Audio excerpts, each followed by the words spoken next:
Hello everyone, this is CS Noor Niazi and I am back with a new video which is how to write answers in your examination. अच्छी legal drafting एक law professional की identity की तरह होती है। Legal drafting को law professionals को continuously improvise करते रहना पड़ता है। लीगल ड्राफ्टिंग प्रोफेशनल बनने के लिए तो ज़रूरी है ही, बट प्रोफेशनल बनने से पहले आपके एग्जामिनेशंस को क्लियर करने के लिए भी बहुत ज़रूरी है।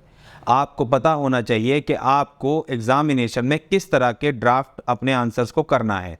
साथ ही कंपनी सेक्रेटरी स्टूडेंट्स के काफ़ी कंसर्न होते हैं कि वह अपनी लीगल ड्राफ्टिंग को कैसे इंप्रूव करें और कैसे इस स्किल को यूज़ करके अपने एग्जामिनेशन को क्लियर करें। तो आइए जानते हैं कौन से हैं वो टिप्स एंड ट्रिक्स जिसके ज़रिए आप अपनी लीगल ड्राफ्टिंग को इम्प्रूव कर सकते हैं, साथ ही अपने कंपनी सेक्रेटरी एग्ज़ाम को अच्छे से क्लियर आउट कर सकते हैं। जब भी आप अपने क्वेश्चन पेपर को पढ़ते हैं तो सबसे ज़रूरी चीज़ है क्वेश्चन पेपर को ध्यान से पढ़ना और ये आइडेंटिफाई करना कि आपसे क्वेश्चन के अंदर एक्चुअली में पूछा क्या जा रहा है, कौन सा प्रोविज़न आपको स्पेसिफिकली वहाँ पर मेंशन करना है। ये रीड आउट थ्योरी आपको थ्रू आउट द टाइम अपनानी होगी। जनरली स्टूडेंट्स क्वेश्चन पेपर को पढ़कर कंफ्यूज हो जाते हैं और ये भी आइडेंटिफाई नहीं कर पाते हैं कि उन्हें एक्चुअली में क्या लिखना है। तो ऐसे में बहुत ज़रूरी है अपनी लीगल कैपेबिलिटीज़ को यूज़ करना और क्वेश्चन को क्रिटिकली एनालाइज करना। जब भी आप अपने आंसर्स लिखें तो अपने आंसर्स को टू द पॉइंट रखें और उसमें अननेसेसरी के पॉइंट्स को इंक्लूड ना करें। आपके आंसर्स में क्लैरिटी होना बहुत ज़रूरी है। अगर चेकर को आपके आंसर में वो क्लैरिटी नहीं दिखती है तो वो आपके मार्क्स को डिडक्ट कर सकता है। काफ़ी स्टूडेंट्स ऐसे होते हैं जो सिंगल क्वेश्चन के आंसर में मल्टीपल प्रोविजंस लिख के आ जाते हैं। ऐसे में चेकर को ये लगता है कि स्टूडेंट कंफ्यूज है और उसे प्रोविज़न की क्लैरिटी नहीं है। साथ ही इस तरह के प्रोविजंस को मेंशन करने से आपके मार्क्स डिडक्ट हो जाते हैं। इसीलिए अपने आंसर्स को to the point, short and crisp रखें।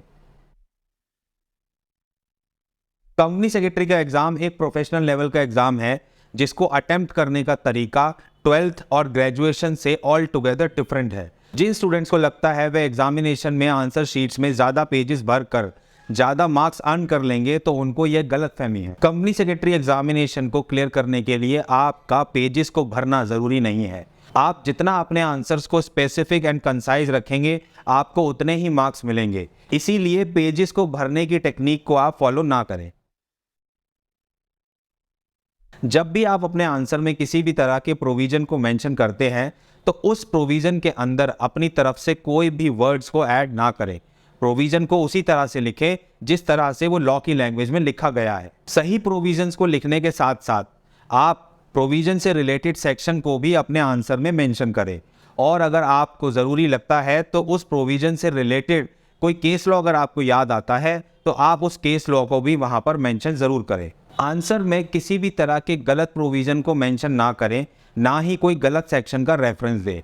इस तरीके से आपके मार्क्स डिडक्ट हो सकते हैं। प्रोविज़न में मेंशन वर्ड्स एंड और मे, शैल को ध्यान से अपने आंसर में लिखें। प्रोविजंस को एज इट इज़ लिखने की बेटर टेक्निक ये है कि आप अपने एग्जामिनेशन से पहले जो रिवीजन करें उसमें सभी प्रोविजंस को लिख कर याद करें ताकि एग्जामिनेशन में लिखते समय आप कंफ्यूज ना हो और प्रोविज़न को एज इट इज़ आप याद करके लिख पाएं।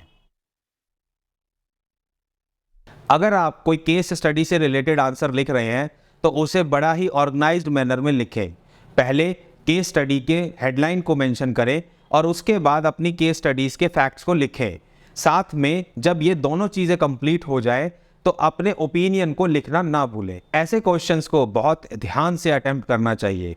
साथ ही रिवीजन करते समय आपको सारे केस लॉज को एक जगह लिख लेना चाहिए और उनके फैक्ट्स को भी वहाँ मेंशन करना चाहिए ताकि एग्जामिनेशन में जब आप बैठ के अपने आंसर्स को लिखें तो आप उन केस लॉज को रिकॉल कर पाएँ और अच्छे से अपनी आंसर शीट में मेंशन कर पाएँ।